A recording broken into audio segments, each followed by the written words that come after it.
Mahidpur road पर बड़ी ही धूमधाम के साथ मनाई गई पोरवाल समाज के आराध्य टोडरमल की जयंती। महिदपुर तहसील के गांव महिदपुर रोड में पोरवाल समाज के लोगों ने बड़ी ही धूमधाम के साथ टोडरमल जयंती मनाई। पोरवाल धर्मशाला में स्थिति से शेषशाही विष्णु मंदिर से चल समारोह निकलते हुए नगर के अनेक मार्गों से होते हुए राम मंदिर पहुंचा। इस शोभा यात्रा में महिदपुर क्षेत्र के विधायक दिनेश जैन बॉस ने भी पोरवाल समाज के आराध्य देवता टोडरमल जी के चित्र पर माल्यार्पण कर इस चल रहे समारोह का पुष्पमालाओं द्वारा स्वागत किया और साथ ही पोस्ट ऑफिस चौराहे पर संतोष विश्वकर्मा मित्र मंडली अखिल भारतीय पोरवाल युवा संगठन जिला इकाई उज्जैन के प्रदेश संगठन मंत्री अनिल सेठिया ने इस चल रहे समारोह का पुष्पमालाओं द्वारा स्वागत किया।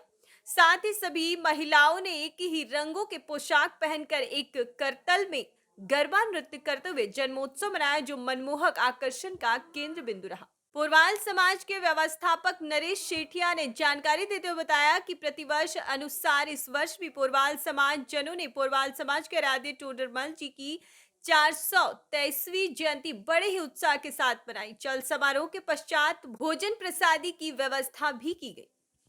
आज के दिन को लेकर पूरे नगरवासियों को, क्षेत्रवासियों को, देशवासियों को राजा टोडरमल जी की 423वीं जयंती की हार्दिक शुभकामनाएं। और हम भगवान महाकाल से और राजा टोडरमल से ये प्रार्थना करते हैं कि हमारा जो नगर खुशहाल रहे और पूरे क्षेत्रवासियों को पोरवाल युवा संघ की जिला इकाई की तरफ से बहुत हार्दिक शुभकामनाएं। जय हिंद, जय भारत। टोडरमल जयंती मनाई जा रही है, इस उपलक्ष्य में क्या कहना चाहेंगे? जी, आज पोरवाल समाज के आराध्य देव राजा टोडरमल जी की जयंती हमारे महिदपुर रोड नगर में बहुत ही धूमधाम से मनाई जा रही है और इन आराध्य देव टोडरमल जी के सभी शहरों में आज के दिन बहुत ही हर्षोल्लास के साथ मनाया जा रहा है। सर मैम, आज जो चल यात्रा निकाली जा रही है, इसमें महिलाओं का एक विशेष केंद्र बना हुआ गरबा, इस बारे में आप क्या कहना चाहेंगे बाकी सभी के बारे में? जी, महिलाओं का तो एक विशेष आकर्षण ही गरबा रहता है, सबकी एकजुटता नजर आती है इसमें। और हमारे यहाँ पे बहुमंडल, महिला मंडल और इन सब ने ड्रेस कोड निर्धारित करके आज के चल समारोह को बहुत ही अच्छा बनाने का प्रयास किया। श्री राजा टोडरमल जी महाराज की 423वीं जयंती है। जन्मोत्सव प्रतिवर्ष पोरवाल समाज महिदपुर रोड धूमधाम से मनाता है। इस वर्ष भी पोरवाल समाज द्वारा धूमधाम से राजा टोडरमल जी की जयंती का जन्मोत्सव धूमधाम से मनाया। नगर में चल समारोह निकालने के पश्चात स्नेह भोज का संपूर्ण समाज का आयोजन किया गया, जिसमें समाज ने बढ़ चढ़ कर सहयोग किया, हिस्सा लिया और तन मन धन से सहयोग प्रदान किया। सदैव समाज उन्नति करता रहे, प्रगति करता रहे एवं अपनी एकजुटता समाज सदैव इसी तरह दिखाता रहे, यही संपूर्ण समाज के लिए, पोरवाल समाज के लिए शुभकामनाएं हैं। सर, आज जो चल समारोह निकाला गया, किन किन मार्गों से होते हुए निकला है? चल समारोह प्रमुख मार्गों से होता हुआ श्री शेषशाही विष्णु मंदिर पोरवाल परिसर से डाक बंगला रोड, श्री बालाजी टिम्बर से मुख्य मार्ग से होते हुए राम मंदिर तक आया और राम मंदिर से पुनः जो है कन्याशाला मार्ग होते हुए माँ दुर्गा मार्ग होते हुए मिल रोड होते हुए पुनः श्री शेषशाही विष्णु मंदिर पोरवाल परिसर की ओर प्रस्थान करेगा। यहाँ आरती पश्चात जो है सभी समाजजनों का स्नेह भोज रखा गया है। सर, आज जयंती कौन सी मनाई जा रही है? ये 423वीं जयंती है। आपका शुभ नाम और किस पद पे है सर? नरेश सेठिया, वर्तमान में पोरवाल समाज महिदपुर रोड व्यवस्थापक एवं अखिल भारतीय पोरवाल युवा संगठन के उपाध्यक्ष पद पर मैं हूँ अभी। कहना चाहेंगे आप? आज राजा टोडरमल जी पोरवाल समाज के आराध्य देव हैं और इनकी 423वीं जयंती आज महिदपुर रोड में बड़ी धूमधाम से मनाई जा रही है। बैंड बाजे और पूरे लाव लश्कर के साथ आज राजा टोडरमल जी की जयंती महिदपुर रोड नगर में मनाई जा रही है, जिसका स्वागत आज हमने जिला इकाई की ओर से हमारे जो जिला अध्यक्ष गौरव जी बालिया, हमारे प्रदेश सचिव हैं अनिल जी सेठिया, इनके मार्गदर्शन में आज हमने जो है राजा टोडरमल जी की शोभा यात्रा का स्वागत रखा है। और इसके अवसर पर सभी समाजजनों में बड़ी हर्ष की लहर है, व्याप्त है। लोकसभा चुनाव 2024 के मद्देनजर कानून व्यवस्था को कायम रखने के लिए फगवाड़ा शहर में निकाला गया फ्लैग मार्च। आगामी लोकसभा चुनाव 2024 के मद्देनजर कानून व्यवस्था को कायम रखने के लिए और लोगों में सुरक्षा की भावना पैदा करने के लिए जिला कपूरथला की सब डिवीजन फगवाड़ा पुलिस की ओर से पहला मिलिट्री फोर्स से मिलकर एसपी फगवाड़ा मैडम रुपिंदर और भट्टी की अगुवाई में फ्लैग मार्च निकाला, जो कि फगवाड़ा शहर के विभिन्न शहरों से होता हुआ बस स्टैंड पहुंचकर संपन्न हुआ। देखिए खास रिपोर्ट। आज आप फ्लैग मार्च कर रहे हैं? ਇਲੈਕਸ਼ਨ ਕੋਡ ਆਫ ਕੰਡਕਟ ਲੱਗ ਗਿਆ ਜੀ, ਉਹਦੇ ਹੀ ਸਬੰਧ ਦੇ ਵਿੱਚ ਅਸੀਂ ਅੱਜ ਸਾਡੇ ਕੋਲ ਜਿਹੜੇ ਪੈਰਾਮਿਲਟਰੀ ਹੈ ਪਲੱਸ ਸਾਡੀ ਜਿਹੜੀ ਫਗਵਾੜਾ ਦੀ ਪੁਲਿਸ ਹੈ ਇਨਕਲੂਡਿੰਗ ਆਰ SHOs ਔਰ DSP ਸਬ ਡਿਵੀਜ਼ਨ ਫਗਵਾੜਾ, ਇਹਨਾਂ ਦੇ ਨਾਲ ਅਸੀਂ ਇੱਕ ਫਲੈਗ ਮਾਰਚ ਪੂਰੀ ਸਿਟੀ ਦੇ ਵਿੱਚ ਕੱਢ ਰਹੇ ਹਾਂ। ਇਹਦਾ ਆਬਜੈਕਟਿਵ ਇਹ ਹੈ ਕਿ ਆਮ ਲੋਕਾਂ ਦੇ ਮਨਾਂ ਦੇ ਵਿੱਚ ਇੱਕ ਕੌਨਫੀਡੈਂਸ ਅਸੀਂ ਬਿਲਡ ਕਰਨਾ ਚਾਹ ਰਹੇ ਹਾਂ ਕਿ ਜਿਹੜੇ ਇਲੈਕਸ਼ਨਸ ਨੇ ਬਹੁਤ ਹੀ ਫੇਅਰ ਔਰ ਇੰਪਾਰਸ਼ਲ ਵੇ ਦੇ ਨਾਲ ਹੋਣਗੀਆਂ ਤੇ ਮਾੜੇ ਬੰਦੇ ਨੂੰ ਅਸੀਂ ਇਹ ਸੁਨੇਹਾ ਦੇਣਾ ਚਾਹ ਰਹੇ ਹਾਂ ਕਿ ਲਾਅ ਵਿਲ ਪ੍ਰੀਵੇਲ ਔਰ ਕੋਈ ਵੀ ਮਾੜਾ ਬੰਦਾ ਇਹ ਨਾ ਸੋਚੇ ਕਿ ਇੱਥੇ ਅਮਨ ਕਾਨੂੰਨ ਦੀ ਨਾਂ ਦੀ ਚੀਜ਼ ਕੋਈ ਨਹੀਂ। ਵੀ ਵਿਲ ਜਿਹੜਾ ਅਮਨ ਕਾਨੂੰਨ ਦੀ ਸਥਿਤੀ ਅਸੀਂ ਆਲ ਟਾਈਮ ਮੇਨਟੇਨ ਕਰਾਂਗੇ ਐਂਡ ਇਸ ਫਲੈਗ ਮਾਰਚ ਦਾ ਸਾਡਾ ਮੰਤਵ ਅੱਜ ਦਾ ਇਹ ਹੈ। हाँ जी सर, आज का फ्लैग मार्च आगामी लोक सभा चोणां के तहत जोड़ा चोण जोड़ा प्रकाशित है जाबता तो वो दौरान अभी चलते हैं कि ये फ्लैग मार्चिस सिटी की सिक्योरिटी ਲਈ तो लोगों के एक सुरक्षा का माहौल बनाने ये ही मैं ਜ਼ਿਲ੍ਹਾ ਪੁਲਿਸ ਵੱਲੋਂ ਤੇ ਫਗਵਾੜਾ ਪੁਲਿਸ ਵੱਲੋਂ ਅਪੀਲ ਕਰਦਾ ਸਾਰਿਆਂ ਨੂੰ ਕਿ ਜਿਹੜੇ ਵੀ ਸਾਡੇ ਲਾਇਸੈਂਸਡ ਵੈਪਨ ਹੋਲਡਰ ਨੇ ਉਹ ਆਪਣੇ ਆਪਣੇ ਵੈਪਨ ਗਨ ਹਾਊਸਿਸ ਜਾਂ ਥਾਣਿਆਂ ਦੇ ਵਿੱਚ ਜਮ੍ਹਾਂ ਕਰਾ ਕੇ ਰਸੀਦਾਂ ਪ੍ਰਾਪਤ ਕਰੋ, ਕਿਉਂਕਿ ਇਹ ਅਤੀ ਜ਼ਰੂਰੀ ਇੱਕ ਜਿਹੜੀ ਐਕਸਰਸਾਈਜ਼ ਹੈ ਇਲੈਕਸ਼ਨ ਦੀ, ਤਾਂ ਜੋ ਸ਼ਹਿਰ ਦਾ ਮਾਹੌਲ ਸੁਖੇਵਾ ਬਣਿਆ ਰਹੇ। शुक्रिया। पेंशनर्स सोसाइटी के द्वारा भुगतान की मांग को लेकर कुलपति कार्यालय के बाहर प्रदर्शन किया। पेंशनर्स सोसाइटी ने कुलपति जी से दिनांक 16/3/2024 को फरवरी 2024 की पेंशन में भुगतान 7वें वेतन आयोग के एरियर आदि के भुगतान की मांग को लेकर मुलाकात की थी, परंतु कुलपति जी द्वारा भुगतान करने में असमर्थता व्यक्त करने पर आज समाज 18/3/2024 को कुलपति कार्यालय के बाहर प्रदर्शन किया एवं 150 से अधिक पेंशनर्स ने भाग लिया। सभी ने सभा को संबोधित किया और प्रदर्शन स्थल पर ही कुलपति जी को बुलाया गया। कुलपति जी पहले तो पेंशन भुगतान को लेकर आनाकानी करते रहे, परंतु जब स्थिति अत्यधिक तनावपूर्ण हो गई तब उन्होंने होली से पूर्व फरवरी माह की पेंशन का भुगतान करने का आश्वासन दिया, परंतु पेंशन सोसाइटी को कुलपति जी के कथन पर विश्वास नहीं। इसलिए पेंशन सोसाइटी ने यह निर्णय लिया कि यदि फरवरी माह की पेंशन का भुगतान दिनांक 21 मार्च की सुबह तक नहीं हुआ तो 21 मार्च को ही 11:30 बजे पुनः कुलपति कार्यालय के बाहर प्रदर्शन किया जाएगा और जब तक पेंशन का भुगतान नहीं हो तब तक धरना स्थल पर प्रदर्शन करते रहेंगे। प्रैक्टिकली वो पैसा हमें मिला ही नहीं और उसके लिए ये हुआ कि उस आधार पे हमने कहीं से जुगाड़ करके किसी बैंक से किसी समहाउ जो बहुत ज़्यादा नैतिक नहीं था, चाहे हमने PTET के पैसे उठाए हों या कहीं से उठाए हों, वो पैसे लेके हमने 3 महीने तक पेंशन स्मूथ तरीके से आपको दी। इस बीच क्या हुआ कि वो जो लोन सैंक्शन था वो सैंक्शन हो गया। इस सैंक्शनड लोन के लिए चूंकि वो लोन बनाया उन्होंने, पहले अनुदान कहा गया था और वो लोन में परिवर्तित हो गया, उन्होंने ये शर्त रखी कि हमें इसको जल्दी से पेमेंट करें। अगर पेमेंट करने की इस विश्वविद्यालय की क्षमता होती तो हम आपसे लोन ही क्यों ले रहे होते। उसके बाद परिस्थिति ये रही कि अभी जो बिल्कुल हाल की जो बात है कि पिछले महीने और उसके 1 महीने पहले और की पेंशन हम आपको दे पाए, ये उन 3 महीनों के अतिरिक्त थी। वो इसलिए दे पाए कि किसी तरीके से ये एक ऐसा समय था जब कॉलेज के एफिलिएशन और एग्जामिनेशन की थोड़ी बहुत फीस हम लोगों के पास इकट्ठी हो जाती है। समहाउ हमारी स्थिति अच्छी थी। आज परिस्थिति ये है कि इस बार हमें जो सिर्फ सैलरी सरकार देती है, सैलरी भी किन की देती है, जो वर्किंग पर्सन है, मतलब कि जो खाली पोस्टें हैं उसके भी पैसे वो नहीं देते, जिसका हम कभी पहले उपयोग कर लिया करते थे।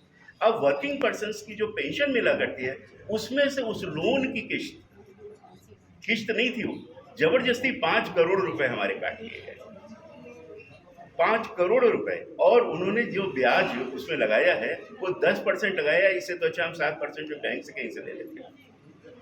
10% मतलब ब्रूटली जो ब्याज वहां से लगाया गया वो 10% का लगाया गया और 5 करोड़ काट लेने से ये हुआ कि जिनको सैलरी भी मिलनी थी वो सैलरी भी दे पाना मुश्किल हो गया। इस बीच क्या हुआ कि कॉलेज के जो थोड़े बहुत पैसे हमें मिला करते थे, कॉलेज वालों से 3 हेड में हमें पैसे मिलते थे, उन तीनों हेड पे स्टे लग गया। हमारे पास महंगे वकील नहीं है, उनके पास है, वो सक्षम है और बहुत पैसे उनके पास है कॉलेज वालों के पास। उनकी अपनी ग्रांट जो वो दिया करते थे, पर स्टूडेंट 800 रुपये जो हमें उनसे मिला करते थे, जिसमें उनका कुछ नहीं जाता, वो बच्चों से लेंगे और हमको आगे दे देंगे, उस सब पे उन्होंने स्टे ले रखा है। इस परिस्थिति में इस महीने हम लोग इस जगह पहुंच गए कि हमारे पास बिल्कुल ही पैसे नहीं थे। आगे होली आ रही है और हम सब उसके महत्व को समझ रहे हैं कि पैसे की आवश्यकता हो। अब ये हुआ, एसोसिएशन ने बहुत बड़ा सहयोग करते हुए हम सब, मैं भी, सब आभारी हैं एसोसिएशन के कि इन्होंने केंद्रीय मंत्री महोदय को अप्रोच किया, गजेंद्र सिंह शेखावत को, और गजेंद्र सिंह शेखावत साहब ने इनको कोई एश्योरेंस दे दिया। थोड़ी देर बाद जब आप लोग वहाँ से चले गए तो मेरे पास उनका फ़ोन आया। उन्होंने कहा कि ऐसे आपके साथी हमसे मिलने यहाँ आए थे, और मैंने उनको कोई एश्योरेंस देने के पहले फाइनेंस सेक्रेटरी से जयपुर में बात कर ली कि कुछ एक लमसम ग्रांट, जो एकमात्र रास्ता है कि लमसम ग्रांट हम आपको बिना किसी हेड के पेंशन के पर्पज़ के लिए ग्रांट ऐसी एलोकेट कर दें जिससे आपको आगे के महीने में कुछ पैसा दे पाना संभव। इसके लिए मैं एक ऑफिशियल लेटर फाइनेंस सेक्रेटरी को लिख के भेज दूँ। ये काम 10 मिनट के अंदर हो गया। हमने वो लेटर लिखा और मेल कर दिया तुरंत। भाई ने, अध्यक्ष महोदय ने वहाँ कंफर्म कर लिया कि लेटर उन तक पहुँच गया है। आज ये स्थिति है कि उनके पास लेटर पहुँच गया है, उनके पास हमारी केंद्रीय मंत्री महोदय की ये पड़ी हुई है कि इनको लमसम पैसा देना है। तीसरी बात ये है कि चूंकि ये ऑफिस का प्रोसीजर है, फिर वहाँ सेक्रेटेरिएट में लेट हो सकता है। हमारे जो कर्मचारी हैं माथुर साहब, वो वहाँ गए हुए और वहीं बैठे हुए हैं। पहले वाली ग्रांट के लिए भी 3 दिन से बैठे हुए थे। वो लगातार वहाँ कोशिश कर रहे हैं कि सेक्रेटरी से वो पैसा कैसे तो भी हम लोग जल्दी से जल्दी जो भी संभव हो उसको रिलीज करा सकें। आज की स्थिति ये है, आशा कर रहे हैं कि वही एक ग्रांट, एकमात्र जो हमारे आशा की ज्योति है, वो एकमात्र वही है कि वहाँ से ग्रांट आते ही ये पैसा रिलीज किया जाएगा। मांगा तो हमने काफ़ी है। हमने काफ़ी का मतलब ये है कि 4 महीने की पेंशन मांगी है, और उसके अलावा ये मांगा है कि जितने हमारे पुराने बेनिफिट्स हैं, जो पुराने बेनिफिट्स है 7th पे कमीशन के हों, DA और ये सब जो हमारे ग्रेजुएटी का जो पैसा है, वो सारा का सारा जो आपका ड्यू है उसको 28 करोड़ पुरानी ड्यूज़ के लिए मांगा गया है, और बाकी टोटल 60 करोड़ की डिमांड हमने सेक्रेटरी साहब से अभी करी है। 1-2 दिन में आशा कर रहे हैं कि जैसे ही वो पैसा रिलीज़ होता है किसी तरीके से हम इसको पेमेंट कर पाएंगे। मैं बहुत शर्मिंदा हूँ और बहुत अपने आप को आई फील वेरी डिसअपॉइंटेड कि हमें ये सिचुएशन फेस करनी पड़ रही है। इसलिए इकट्ठे हुए हैं कि फरवरी माह की पेंशन अभी तक पेंशनर्स को नहीं मिली है, और पिछले 3 दिन से प्रयास किए जा रहे हैं कि कुलपति इस पे सकारात्मक कुछ जवाब दें, लेकिन उन्होंने परसों ये स्पष्ट रूप से कह दिया कि मैं असमर्थ हूं। इसलिए आज उनको चेतावनी के रूप में ये संदेश देना चाहते थे कि अगर आपने पेंशन 3 दिन के अंदर भुगतान नहीं किया तो होली से पहले पेंशनर्स यहाँ पर धरना देंगे। और इस बात को विशेष तौर से मैं कहना चाहता हूँ कि राज्य सरकार कम से कम 3-4 विश्वविद्यालयों को पैसा दे रही है। जैसा आप स्वयं भी पहले पत्रकार लिखते रहे हो कि एग्रीकल्चर के 5 विश्वविद्यालय को राज्य सरकार के द्वारा अनुदान के रूप में दिया जा रहा है, जिससे पेंशन का भुगतान हो रहा है। महाराणा प्रताप एग्रीकल्चर यूनिवर्सिटी उदयपुर को वहां की जमीन UIT को देने के बाद में 500 करोड़ रुपए दिए गए हैं, जिसका हर माह 5 करोड़ रुपए पेंशन के लिए भुगतान किया जा रहा है। तो ऐसा प्रयास यहाँ के कुलपति क्यों नहीं करते हैं? ये हमको बहुत बड़ा अफसोस है कि यहाँ के कुलपति ने बहुत ही कोई सीरियस एफर्ट्स नहीं किए हैं। इसलिए हमारा एक कुलपति पे ये आरोप है कि वो तत्काल राज्य सरकार से ये कोशिश करके पेंशनर को पेंशन भुगतान करवाए, और हम ये उम्मीद करते हैं कुलपति जी जो यहाँ से कह के गए हैं कि होली से पहले मैं पेंशन का फरवरी का भुगतान कर दूंगा। उम्मीद तो हमें बहुत कम है, लेकिन हम 21 तारीख तक इंतजार करेंगे, और 21 तारीख को अगर पेंशन का भुगतान 12 बजे यहाँ नहीं हुआ तो पेंशनर्स यहाँ पर धरने पर बैठेंगे। धन्यवाद, और आपका सहयोग चाहिए। प्रोफेसर गंगाराम जाखड़। 50वीं senior state kho kho championship शुरू महंत गिरीश पति त्रिपाठी महापौर अयोध्या ने किया उद्घाटन। अयोध्या आगरा औरैया अंतिम 16 में अयोध्या उत्तर प्रदेश खो खो एसोसिएशन और जिला संघ अयोध्या के संयुक्त तत्वाधान में 50वीं स्टेट सीनियर खो खो प्रतियोगिता सोमवार को डॉक्टर भीमराव अंबेडकर राज्य विद्यालय क्रीड़ा संस्थान स्पोर्ट्स स्टेडियम मकबरा में शुरू हो गई। प्रतियोगिता का उद्घाटन महंत गिरीश पति त्रिपाठी और अध्यक्षता Dharmendra Pratap Singh Tillu chairman cooperative bank ने किया। उद्घाटन के अवसर पर खिलाड़ियों को संबोधित करते हुए मुख्य अतिथि ने कहा कि प्रभु श्री राम के मंदिर स्थापना के बाद से अयोध्या नई ऊर्जा का स्रोत बना है। अयोध्या में खो खो के प्रदेशीय प्रतियोगिता इस खेल को नया आयाम देगी। खेलों के विकास के लिए केंद्र और राज्य सरकार निरंतर प्रयासरत है। अब उत्कृष्ट प्रदर्शन करने वाले खिलाड़ी सीधे नौकरी पा रहे हैं। धर्मेंद्र प्रताप सिंह टिल्लू ने कहा कि उत्तर प्रदेश खो खो संघ के समन्वय से जिले में खो खो की खेल अकादमी खोलने का प्रयास किया जाएगा। इस अवसर पर राजेश प्रताप सिंह कर्मचारी परिषद के अध्यक्ष, प्रधानाचार्य परिषद के मंत्री राम प्रिय Sharan Singh, school game federation of India के तकनीकी समिति के सदस्य विनोद सिंह, सुनील अवस्थी, जैनेन्द्र पाठक, उमेंद्र शुक्ला, लाल बस्ती के सचिव राम सिंह, मुरादाबाद सचिव रोहित, शिक्षक और खिलाड़ी उपस्थित रहे। प्रतियोगिता आयोजन समिति के अध्यक्ष अभिषेक सिंह और उत्तर प्रदेश खो खो के चेयरमैन ने बताया कि प्रतियोगिता में 72 टीम में प्रतिभाग कर रहे हैं। प्रतियोगिता का फाइनल मैच 20 मार्च को खेला जाएगा। 50वीं senior state kho kho championship का आयोजन अयोध्या इकाई द्वारा किया जा रहा है। इसमें उत्तर प्रदेश खो खो एसोसिएशन का हमारा सहयोग है और प्रदेश के विभिन्न इकाइयों से हमारे पास 72 टीमें प्रतिभाग कर रही हैं, जो 18, 19, 20 3 दिन तक चलने वाली इस प्रतियोगिता में प्रतिभाग करेंगे और इसके विजेता खिलाड़ियों का चयन होगा। फिर 20 तारीख को जाएंगे, 21 को आगरा में फिर प्रदेश नेशनल टीम के लिए, नेशनल प्रतियोगिता के लिए टीम का खिलाड़ी चयन किया जाएगा। मुख्य अतिथि के तौर पर हमारे महंत गिरीश पति त्रिपाठी जी महापौर नगर निगम अयोध्या उपस्थित थे। उनके साथ हमारे जिला खो खो संघ के अध्यक्ष, कोऑपरेटिव बैंक के चेयरमैन धर्मेंद्र प्रताप सिंह टिल्लू जी थे और हमारे और भी अतिथि उपस्थित थे, जिनकी संरक्षण में यह प्रतियोगिता शुरू हुई है। और जो खेल के प्रति संदेश सिर्फ इतना है, पहले जो चलता था कि खेलोगे कूदोगे होगे खराब, पढ़ो लिखोगे होगे नवाब, वो परिस्थितियां बदल गई हैं और खेल से जुड़े खिलाड़ियों ने अभी अयोध्या जनपद में ही हमारे खिलाड़ी स्टेडियम से और विद्यालय क्रीड़ा समिति के अंदर प्रशिक्षण प्राप्त कर रही 9 छात्राओं ने डाक विभाग में सेवा प्राप्त की है और केवल खेल के बूते। तो अब वो स्थितियां नहीं है जो पढ़ने के बाद भी लोग नहीं पाते। हमारे खेल से बच्चे सीधे नौकरियां पाने लगे हैं। इसके लिए हमारी मोदी सरकार और राज्य सरकार को धन्यवाद। धर्मेंद्र सिंह। सामुदायिक स्वास्थ्य केंद्र रेवती में अधीक्षक दिनेश सिंह की लापरवाही से महिलाओं का बेहोशी के बाद भी नहीं हुआ नसबंदी। एक तरफ योगी सरकार बढ़ती जनसंख्या को नियंत्रण करने के लिए महिलाओं को नसबंदी का अभियान चला रही है, जिससे कि जनसंख्या वृद्धि पर काबू किया जा सके, तो वहीं जनपद बलिया के सामुदायिक स्वास्थ्य केंद्र रेवती के अधीक्षक दिनेश सिंह द्वारा योगी सरकार द्वारा चलाए गए इस अभियान को धूल चटा दिया गया। बताते चलिए कि दिन सोमवार को सुबह से महिला नसबंदी का कार्यक्रम होना तय था। लगभग 20 से 25 महिलाएं भी आ चुकी थी। उनका जांच करके बेहोशी का इंजेक्शन भी डॉक्टरों द्वारा लगा दिया गया था। नसबंदी करने वाली डॉक्टरों की बाहरी टीम भी ऑपरेशन रूम में आ चुकी थी, लेकिन सामुदायिक स्वास्थ्य केंद्र रेवती के अधीक्षक दिनेश सिंह की लापरवाही की वजह से नसबंदी का कार्यक्रम सफल नहीं हो पाया और समस्त महिलाओं को निराश होकर बिना नसबंदी के ही घर वापस जाना पड़ा।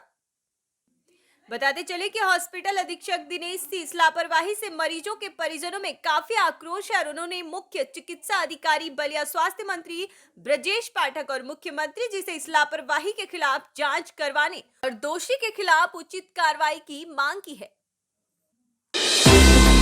कलयुगी पुत्र ने पिता को लाठी डंडे से किया प्रहार, मौके पर ही मौत। झांसी जिला के थाना लहचूरा निवासी ग्राम इटायल में देर रात्रि में मतलू उर्फ हरदयाल कुशवाहा ने अपनी पत्नी को मायके से लिवा लाने को लेकर लाठी डंडों से बालकिशोर उम्र 70 वर्षीय को लाठी डंडों से मार पीट कर मार डाला। इस सूचना पर लहचूरा पुलिस मौके पर पहुंची। शव को कब्जे में लेकर पोस्टमार्टम के लिए भेज दिया गया। हत्या करने वाला पुत्र फरार बताया जा रहा है। क्या नाम आपका? जानकी प्रसाद। कहाँ से है? इटाल। ये खत्म हो गए, कौन थे आपके पिताजी। पिताजी थे? कैसे घटना घटी इनके साथ? ये घटना घटी कि भैया ने मारपीट कर दिया था। और किस बात पे लेके मारपीट हुई थी? ये बच्ची के बोले हमारे घर वाली को लुआ लियो। हाँ, तो पिताजी बोले भाई हम लुआ ले आएंगे, आपको फिर मारने पीटने हैं। जी। बस इतने में मार दिया। पत्नी को लुआ लाने के लिए हाँ। विवाद। हाँ। तो उनका कौन बच्चा था, छोटा या बड़ा? छोटा। छोटा बच्चा था। कितने बच्चे हैं? 2 बच्चे हैं। आप बड़े हो कि छोटे हो? हम तो बड़े हैं। बड़े हैं। कहाँ गए वो जिनने किया था? वे गाँव में फिर रहे सर। गाँव में फिर रहे। पुलिस ने पकड़ा उनको? अभी क्या मालूम है। किस चीज के वार किया है उनके ऊपर? किस चीज से मारा उनको? ये बहू के बारे में। नहीं, किस चीज से हमला किया उन्होंने? लाठी से। लाठी से मारा। हाँ। कितने समय की घटना है ये? 12 बजे की करीब। रात में? रात में। तो जब पुलिस को कैसे मालूम चला आप लोगों को? अभी यही रात में आ गए थे। रात में यही आ गए? हाँ, लुआ के पिताजी को। चूरा में क्या घटना है सर? थाना लहचूरा के इटायल ग्राम में कल एक बेटे ने नशे की हालत में अपने पिता से किसी बात को लेकर उनका झगड़ा हो गया था। उसने गुस्से में एक डंडे से सर पर मार दिया, जिनकी इलाज के दौरान मृत्यु हो गई। मृतक का नाम बालकृष्ण कुशवाहा है और इनके शव का पंचायतनामा पोस्टमार्टम कराकर अग्रेतर विधिक कार्रवाई अमल में लाई जाएगी। आगरा के सिंधी बाजार में लगी भीषण आग, टोरंट पावर के बॉक्स में शॉर्ट सर्किट, 6 दुकानें जली। आगरा के सिंधी बाजार में मंगलवार सुबह टोरंट पावर के बॉक्स में शॉर्ट सर्किट होने से दुकानों में आग लग गई। एक के बाद एक 6 दुकान आग की चपेट में आ गई। फायर ब्रिगेड ने 1.5 घंटे बाद आग पर काबू पाया। अनुमान है कि आग में लाखों रुपए का नुकसान भी हुआ है। लोगों ने बताया कि मंगलवार सुबह 4:30 बजे टोरंट पावर के बॉक्स में शॉर्ट सर्किट हुआ। बॉक्स से बहुत तेज चिंगारी निकली। चिंगारी से कपड़े की दुकान में आग लग गई। थोड़ी देर बाद आग दुकान में फैल गई। आग ने पास की बर्तन की दुकान को भी चपेट में ले लिया। 30 मिनट में देखते ही देखते 6 दुकानें चपेट में आ गई। आग की लपेटें उठती देख आसपास के लोग आ गए। फायर ब्रिगेड को सूचना दी गई। 3 गाड़ियां पहुंची। करीब 1.5 घंटे में आग पर काबू पाया गया। आग में दुकानों में रखा सामान पूरी तरह जल गया है। नुकसान कितना हुआ है इसका अनुमान लगाया जा रहा है। फिलहाल व्यापारी लाखों की कीमत का सामान जलने की बात कर रहे हैं। लोगों का कहना है कि जब टोरेंट के बॉक्स में शॉर्ट सर्किट हुआ, इसके बाद कॉल सेंटर पर फोन किया। उनसे पूरी बस्ती की लाइट बंद करने को कहा, लेकिन टोरेंट पावर की ओर से लाइट काटने में काफी देर हो गई। होली पर्व को लेकर पुनपुन थाना में हुई शांति समिति की बैठक। प्रखंड के सभी पदाधिकारी रहे मौजूद। खबर मसौड़ी के पुनपुन से है, जहां आज पुनपुन थाने में होली पर्व को लेकर शांति समिति की बैठक आयोजित की गई। बैठक की अध्यक्षता थानाध्यक्ष सीतू कुमारी ने की। बैठक में प्रखंड विकास पदाधिकारी मानवेंद्र कुमार, अंचलाधिकारी ममता कुमारी, एसडीपीओ कन्हैया सिंह, नगर पंचायत अध्यक्ष रितेश कुमार सहित अन्य पुलिस अधिकारी सहित पुनपुन के सभी समाज सेवी एवं जनप्रतिनिधि मौजूद रहे। बैठक में निर्णय लिया गया कि होली पर्व पर आपसी सौहार्द में होली पर्व मनाएंगे। इसके साथ ही डीजे बजाने पर पूर्ण प्रतिबंध रहेगा। बाजा नहीं होता है, वो है पारंपरिक रूप से वो जलाया जाता है। कहीं भी यदि कोई विवाद वाला स्थल हो जहां अगजा में विवाद हो, तो जरूर हम लोगों को इन्फॉर्मेशन पहले ही दे दीजिएगा। कभी कभी इतना ही नहीं, अगजा जलाते समय दूसरे का लोग नुकसान भी करते हैं। कभी कभी जैसे दूसरे का लकड़ी है, कोई ये उपला है और भी कोई चीज़ है, उस दिन ले जा करके अनधिकृत रूप से ले जा करके ये फेंक आते हैं, जला देते हैं और उसके चलते भी विवाद बढ़ता है। तो मुखिया जी लोग हैं और तमाम जनप्रतिनिधि हैं, तो वो जरूर कम से कम वार्ड सदस्य गण के साथ अपना बैठक करके ये इन्फॉर्मेशन दे देंगे कि किसी भी प्रकार का व्यक्तिगत रूप से किसी को क्षति लोग नहीं पहुंचाएंगे इसमें। और इसके अलावा ये जरूर देख लीजिएगा, ये नगर क्षेत्र में भी और पंचायत क्षेत्र में भी कहीं भी अगजा के ऊपर वायर वगैरह बिजली का नहीं, कहीं कहीं तार के नीचे ही लोग ये रख देते हैं, तो उस समय बहुत बड़ी समस्या उत्पन्न हो जाएगी, क्योंकि फिर नुकसान हो जाएगा इसके चलते। में होली पर्व को लेकर शांति समिति की बैठक हुई। बैठक में क्या कुछ निर्णय लिया गया? बैठक में हम लोगों द्वारा निर्देश दिया गया है कि चूँकि आदर्श आचार संहिता भी लागू है, इसलिए सभी लोग उसको मद्देनज़र ध्यान में रखकर अपना होली मनाएंगे और असामाजिक तत्वों पर हम लोग नज़र रखेंगे। ये जो यहाँ के जनप्रतिनिधि हैं वो भी सहयोग करेंगे, कोई बात होगी तो उसकी सूचना देंगे और अगर कहीं भीड़ भाड़ नहीं करना है, 144 से ऑलरेडी लागू है। हम लोग यही बताए हैं कि अगर कहीं कोई नशीला पदार्थ मिले या बेचते हुए या पीते हुए या सेवन करते हुए पता चले तो बताना है। यही सारी बातों को हम लोग रखे हैं। होली पर्व में ज़्यादातर लोग जो हैं डीजे का पूरा उपयोग करते हैं। डीजे पर तो पूर्ण रूप से मनाही है, डीजे तो बजाना ही नहीं है और आचार संहिता भी लागू है। अगर कोई इस तरह का बात है, अगर कोई माइक वगैरह का बजाना चाहते हैं तो वो प्रॉपर उसका अनुमति लेकर, अनुमंडल पदाधिकारी से अनुमति लेकर ही इसका उपयोग करेंगे। होली है, जहाँ तहाँ जो मनचले हैं वो रोड पर निकलते हैं और फुहर और अश्लील गीत गाते हैं, उन पर कैसे अंकुश लगाएंगे आप? इन सारी बातों पर मंचलों पर पुलिस की निगरानी रहेगी, प्रशासन सतर्क रहेगा, विजिलेंट रहेगा और सभी हम लोग उसके लिए निर्देश दिए हैं अपने कनीय पदाधिकारियों को। सब जगह डिप्टेशन भी रहेगा। क्या कार्रवाई की जाएगी उनके विरुद्ध? उन पर जो भी वैधानिक कार्रवाई हो की जाएगी। मनोज राजपूत ने लोकसभा चुनाव को लेकर आदर्श आचार संहिता के 5 दिन के अंदर शस्त्रों को जमा करने की समझाइश दी।